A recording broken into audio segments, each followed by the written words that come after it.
ইনস্টিটিউটের পেজে যারা লাইভে আছেন আর যারা আমাদের ভিডিওটা পরবর্তীতে শুনবেন তাদের সবাইকে স্বাগত। আমাদের সঙ্গে এখানে কারা আছেন আমি একটু পরিচয় করিয়ে দিই। আমাদের সঙ্গে আমার একদম বামে আছে ঋত্বিকা। ও চ্যানেলেতে নিউজ প্রেজেন্টার হিসেবে দীর্ঘদিন ওর ক্যারিয়ার শুরু করেছিল এবং কন্টিনিউ করছে। আমাদের সঙ্গে আছেন আমাদের চ্যানেলের চিফ নিউজ প্রডিউসার জনাব শান্ত মাহমুদ সাহেব। ভাই আমাদের বস, আমরা ভাই বলে সম্বোধন করি। আর হচ্ছে আমার আমার পরিচয় আপনারা জানেন, আমার নাম সামির, আমি চ্যানেলেতে কাজ করছি নিউজ প্রেজেন্টার এবং পাশাপাশি একটা টক শো উপস্থাপনা করি। আর আমার পাশে যারা দুজন রয়েছে তাদের জন্য আসলে লাইভটা করা বা ভিডিওটা করা। প্রীতি হচ্ছে অতি সম্প্রতি স্টার নিউজে জয়েন করেছে, যেটি সম্প্রচারের অপেক্ষায় রয়েছে, বড় একটা সেট আপ নিয়ে আসছে। আর শামীমের ব্যাপারে পেজে আপনারা আপডেট পেয়েছেন। প্রীতিকে আমরা অনেকদিন পর পেয়েছি, এই জন্য একটা ছোটখাটো একটা আয়োজন করছি। আমি এই গল্প বলার আগে ছোট একটা গল্প শেয়ার করি। যারা আপনারা আমাদের পেছনে কিন্তু অনেকে আছেন, আমাদের স্টুডেন্টরা বসে আছেন, কথা শুনছেন। তো প্রথমত আপনাদের জন্য বলি আর কি। তো প্রীতি যখন কোর্স শেষ করলো তারপরেই হচ্ছে চ্যানেলেতে আমাদের একটা অডিশনের সুযোগ আসে। তো ও সহ আমরা টোটাল 14 জনকে নিয়ে যাই। তো প্রথম রাউন্ডে অডিশনের পর প্রীতি বাদ পড়ে সম্ভবত, তাই না? তো ও ও যেটা করলো ওই দিন, ও অনেক কান্নাকাটি করলো, বুঝতে পারছি। তো এখানে আসার পরও মানে আমাকে ফোন দিচ্ছে, শান্ত ভাইকে ফোন দিচ্ছে, এখানে এসে কান্নাকাটি যে ওর হয় নাই বা স্যার সিলেক্ট করে নাই। তো দেখেন সেই যদি আমি ডিউরেশনটা ধরি, কত সর্বোচ্চ 3 মাস বা 4 মাস নাকি 4 মাস গ্যাপটা, 4 মাস পরে কিন্তু সে এখন স্টার নিউজে ব্রডকাস্ট জার্নালিস্ট হিসেবে জয়েন করেছে। হয়তো বা নিউজ প্রেজেন্টেশনেও কাজ করবে ওরা, যেহেতু ওরা নতুন সেট আপে আসছে, সবকিছু দেখে শুনে বুঝে তারপর ওদেরকে বিভিন্ন কাজে নিযুক্ত করবে। এখন গ্রুমিংটা বা প্র্যাকটিসটা, আপনি প্রথমে ছোট ছোট করে বলবেন যে আজকে আপনাদের প্রথম অফিস ছিল, আমি থেকে দিয়ে শুরু করতে চাই। আর প্রথমে জার্নিটা নিয়ে একটু বলেন, এই যে আমি বললাম আপনি কান্না করেছেন, তারপর আবার সেখান থেকে রিকভার করা, আর প্রথম দিনের আজকে যে অভিজ্ঞতা সেটা বলবেন। ওকে। আসসালামু আলাইকুম, আমি হামিদা সুলতানা প্রীতি। আমি মিডিয়া মাইন্ডস ইনস্টিটিউটের একজন প্রাক্তন শিক্ষার্থী। আসলে প্রাক্তন বলবো না, সত্যি বলতে এখনো অনেক কিছুই শিখছি আমরা মিডিয়া মাইন্ডসের কাছ থেকে।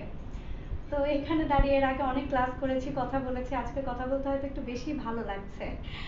আচ্ছা, শুরুতে আমি দুঃখিত, আমার একটু ঠান্ডাজনিত সমস্যা যাচ্ছে, হয়তো একটু ভয়েসটা রাফ শোনাচ্ছে, শুনতে হয়তো কারোর বেশি ভালো লাগবে না। তবে প্রথমত আমার বাস্তব অভিজ্ঞতা থেকে একটা কথা সবার সাথে শেয়ার করতে চাই। আমার এডুকেশনাল ব্যাকগ্রাউন্ড হচ্ছে ঢাকার বাইরে থেকে। আমার লোকাল এরিয়া বা আমার হোম টাউন যেখানে কুষ্টিয়া, সেখান থেকে আসা আমার। তো আমরা আসলে বাইরে থেকে আসার পরে অনেকেই একটু নার্ভাস ফিল করি, বা ঢাকার সাথে একটু মানানসই হয়ে চলার জন্য বা নিজেকে সুন্দরভাবে প্রেজেন্ট করার জন্য একটা অন্যরকমের স্ট্রাগলের মধ্যে দিয়ে যেতে হয় আমাদেরকে। তো সেই জায়গা থেকে আমি বলবো যে মিডিয়া মাইন্ডস আমাদেরকে এতটা সাহায্য করেছে। আর সব থেকে বড় ব্যাপার যে আমার পাবলিক স্পিকিং এ অনেক সমস্যা ছিল, আজকে যে দাঁড়িয়ে আমি যে দুইটা কথা বলতে পারতেছি, এটাই হয়তো মিডিয়া মাইন্ডসের থেকে আমার সব থেকে বড় প্রাপ্তি। আর স্টার নিউজের এই জার্নিটা অবশ্যই আমি বলবো যে আমার এই প্রাপ্তির পেছনে অবশ্যই মিডিয়া মাইন্ডসের ভূমিকা অসামান্য ছিল। চ্যানেল আইতে যখন আমি অডিশন দিই, বা এই যে 4টা মাস গেল চ্যানেল আইতে যে হলো না আমার, তারপরে আসলে আমি খুব ভেঙে পড়েছিলাম বা নার্ভাস ছিলাম যে হবে কিনা আদৌ, বা সামনে আগাতে পারবো কিনা। সামির স্যার সবসময়ই আমাকে গাইড করেছেন এবং অনেক উৎসাহ দিয়ে গেছেন যে লেগে থাকেন, আপনার হবে, ইনশাআল্লাহ হবে, কিন্তু এটা জার্নিটা কন্টিনিউ করতে হবে। আপনার স্টার নিউজের অডিশনের কলটা তো শামীম আপনাকে কল দিয়েছিল, তাই না? নাকি এরকম কিছু? আমি জানুয়ারির 4 তারিখে যখন শামীম ভাই আমাকে জানায় ওনার অডিশন দিয়ে আসার পরে, আমি 6 তারিখে ইন্টারভিউয়ের জন্য কল পাই। আচ্ছা, তো আজকে প্রথম দিনের অভিজ্ঞতাটা ছোট্ট করে একটু বলুন। আচ্ছা, আজকে আমরা যাই, সারাদিনই ওখানে ছিলাম স্টার নিউজে। ওখানে অনেকে, ফারাবি হাফিজ সহ আরো অনেকে আমাদের ক্লাস নিয়েছেন, অনেক কিছু শিখিয়েছেন। হয়তো আগামী 1 মাস যাবত আমাদের একটা ট্রেনিং পিরিয়ড চলবে এবং তারপর হয়তো আমাদের ডিউটিগুলো আমাদের বুঝিয়ে দেওয়া হবে। চ্যানেলটাও অনলাইনে আসবে, হয়তো ব্রডকাস্ট হবে। তো সবাই আমাদের জন্য দোয়া করবেন।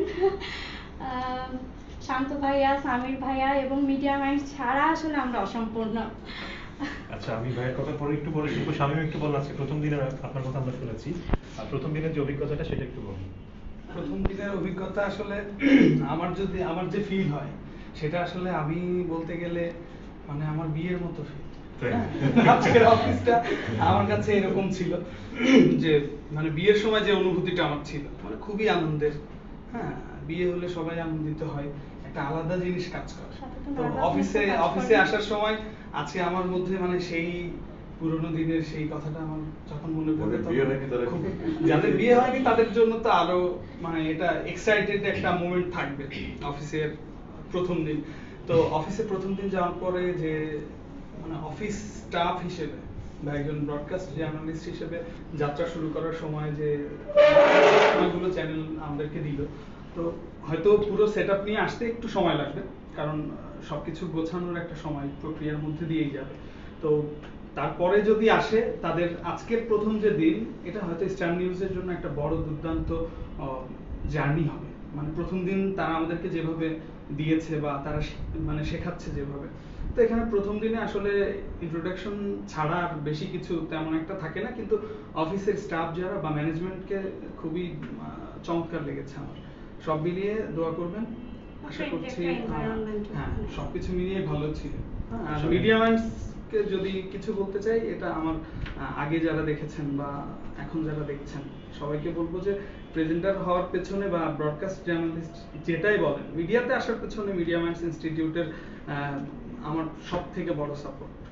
শামীম ধন্যবাদ। আমি সময় যেহেতু কম, ছোট করে জায়গা সেগুলো শুনবো, ওদের উদ্দেশ্যে যদি কিছু বলতে। আমি ওদের উদ্দেশ্যে তো সারাদিনই বলে বেড়াচ্ছি, আমি সারাদিনই কথা বলি ওদেরকে। আপনার হাত ধরেই তৈরি হচ্ছে সবাই।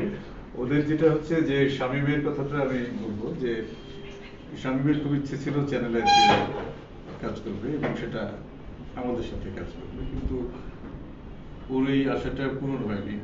এবং আমি একটা কথা সবসময় বলি যে অনেকেই মনে করেন যে স্বজন প্রীতি থাকে চ্যানেলে, তারপরে চাকরি করার ক্ষেত্রে পরিচয়টা একটা খুব গুরুত্বপূর্ণ ভূমিকা রাখে।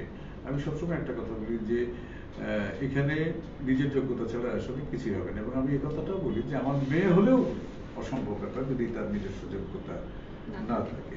তো শামীম সারাদিনই আমাদের সঙ্গে থেকেছে, শামীমের সঙ্গে সবসময় আমার যোগাযোগ থাকতো। তারপরেও শামীমের দুর্ভাগ্য, আমাদেরও দুর্ভাগ্য যে আমরা শামীমকে নিতে পারিনি, সম্ভব হয়নি আমাদের। কিন্তু শামীম বসে থাকবে না এটা আমার ধারণা ছিল যে শামীমের কোথাও না কোথাও হয়ে যাবে। এবং শামীমকে সেটাই আমি সবসময় বলতাম যে শামীম হতাশ হওয়ার কিছু না। শামীম তো হতাশ হয়ে গেলে শামীমের চেহারা পাল্টে যায়, মনে হয় যে সে ভীষণ রকম রোগে আক্রান্ত, বিছানায় পড়ে যাবে দু একদিনের ভিতরে, এবং সবসময় মন মরা। আমি ওকে উদাহরণ হিসেবে দিই যে চঞ্চল চৌধুরীর একটা নাটক ছিল সারাক্ষণ, স্বামীকে যদি জিজ্ঞেস করো স্বামী কেমন আছো, অডিশন দিচ্ছ, দিচ্ছি স্যার। এই হতাশায় আজকে দেখে মনে হচ্ছে না শামীম যে বিয়ে বাড়ির যে ঘটনার কথা বললো, এটা শামীমের দ্বিতীয় বিয়ে বাড়ি, কারণ প্রথমটা করে ফেলেছে। তো দ্বিতীয় বিয়ে বাড়িতে যাওয়ার ঘটনাটা যদিও ওর জন্য সুখের না, ওর জন্য সুখের। আর প্রীতির ব্যাপারটা হচ্ছে যে একই অবস্থা, প্রীতিকেও আমরা ওইভাবে নিতে পারিনি আসলে। প্রথম দিকে প্রীতি বাদ পড়ে যায় এবং যথারীতি ভীষণ ওই দিন সে আসলে ঘাবড়ে গেছিল। আমি সবসময় একটা কথা বলি যে অডিশন এমন একটা জায়গা, কয়েক মিনিটের ব্যাপার, 1 থেকে 1.5 মিনিট 2 মিনিট, তো ওই সময়টা ক্লিক করা আসলে, ওই সময়টা নিজেকে ঠিকমতো মেলে ধরাটা খুব গুরুত্বপূর্ণ। কারণ দেখা গেল যে খুব প্রস্তুতি অনেক ভালো, কিন্তু ওই দিন আসলে তার হয় না। আবার দেখা গেল যে প্রস্তুতি নেই কিন্তু ওই দিন সে ভালো করে ফেলছে একজন। তো এটা আসলে অনেকটা ভাগ্যের উপরও নির্ভর করে যে কেমন করবে সে। তো প্রীতির দুর্ভাগ্য যে প্রীতি ওই দিন ঠিক ওইভাবে সে তাকে নিজেকে মেলে ধরতে পারেনি। সবাইকে ধন্যবাদ। এখন কেক কাটা হোক। এবং ছোট করে মৃত্তিকা যেহেতু আছে 1 মিনিট জাস্ট যদি মাইক্রোফোনটা কি বন্ধ হয়ে গেছে ওটা? আমি প্রথমেই প্রীতি আপু এবং শামীম ভাইকে অনেক অনেক অনেক অভিনন্দন জানাচ্ছি। কারণ আমার কাছে যেটা মনে হয় যে আপনারা এখানে এত লম্বা একটা জার্নির পরে একটা জায়গায় গিয়েছেন এবং এখন সেই জার্নিটা শুরু হচ্ছে, এটা আসলে আপনাদের জন্য একটা নতুন অভিজ্ঞতা। এবং কোথাও যেখানে হয়নি সেটার জন্য আমার মনে হয় না আফসোস করা দরকার, কারণ ভবিষ্যতে আরো সময় আছে, আরো সুযোগ আছে। এবং কে জানে যে এই জায়গা থেকে আপনাদের যে জার্নিটা শুরু, এটা হয়তো যেটা ভেবেছেন তার থেকে অনেক বড় কিছু। তো সবসময় দোয়া রাখবো, আর ভবিষ্যতে আমরা সবাই একসাথে কাজ করবো, এটাই। আর অনেক অনেক অনেক অভিনন্দন। ওকে মৃত্তিকা, ধন্যবাদ। আমরা কেকটা কেটে ফেলি ভাই, আপনি মাঝখানে চলে আসেন।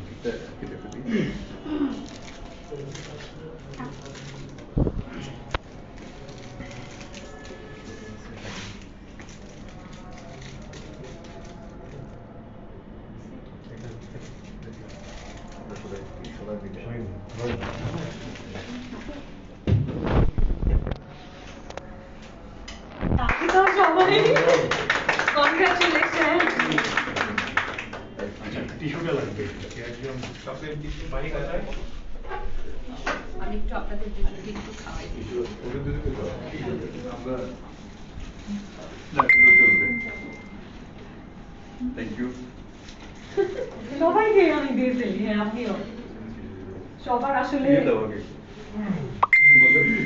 দাও টিস্যু দিয়ে তোমরা আপনারা একটু অংশগ্রহণ করতে পারেন না সবাই সবাই আসেন একটু নিয়ে ফেলি। এবার ছবি ছবি নিও মানে ভিডিও করার দরকার নেই। এই সরকার আমি যাও তোমরা যাও, সবাইকে একটু আপু খাওয়াই দিয়ে একটু আসেন। আমাকে আবার খাওয়াটা লাগবে না, আমি কি করব? না না আপনাকে স্টারের অর্ধেকটা খাওয়াই দিই। প্লিজ মানে এখানে স্টার আছে তো। দাও দেখো ওদের যেমন দাঁড়ে সমস্যা নেই, খেয়ে ফেলবো। এই আসো না তোমরা খেতে আসো সব থ্যাংক ইউ সো মাচ।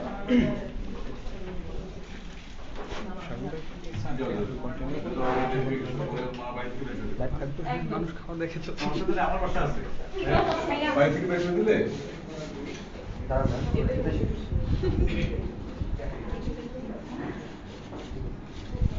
ঠিক আমি একটু মানে এটা দিয়েই আর কি মাহি ধরে থাকা ধরে থাকা হ্যাঁ ধরে থাকা ছবি ওয়াইডিং সেটা ভালো হইতো না এইভাবে সুন্দর আছে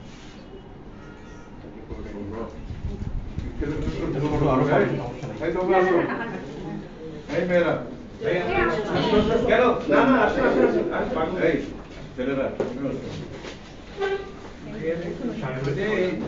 আমি আপনারা খাওয়া আপনি আমার খাওয়া এই ফোনটা কার? এটা কি খাইছো দেখবো কেটে দাও না কেটে দাও এই এবার মাহি আমি ভাই এই যে আসো আসো